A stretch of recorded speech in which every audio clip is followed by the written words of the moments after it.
troisième valeur ce matin, Market Mover, il s'agit de Danone. Alors, si sur les deux premières, on était dans des valeurs de retournement ou des valeurs qui avaient des mouvements dont en baisse depuis un certain nombre de mois et de trimestres, avec Danone, on est sur une des valeurs vedettes de l'année, puisque la valeur a connu une hausse en ligne droite depuis le 27 décembre 2018. Mais là, ce que l'on va constater, c'est qu'hier, la valeur, un petit peu quand même, contre-courant de ce que les marchés ont fait, a été en fait en baisse de 2,10%. La valeur nous a en fait dessiné un chandelier de retournement. Les spécialistes des chandeliers japonais ont reconnu en fait une configuration qui ressemble à un sommet en tour.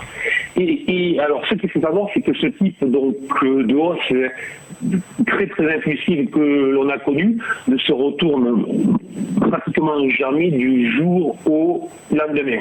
Donc il n'y a pas à s'affoler, mais il y a au moins à se montrer méfiant, prudent, surtout, ce que l'on a vu hier, c'est qu'on a constaté ce type de signaux sur un certain nombre de valeurs qui étaient en très forte hausse depuis le mois de janvier, comme si à 2 jours de la BCE, les investisseurs prenaient en fait les bénéfices sur les valeurs qui étaient en forte hausse.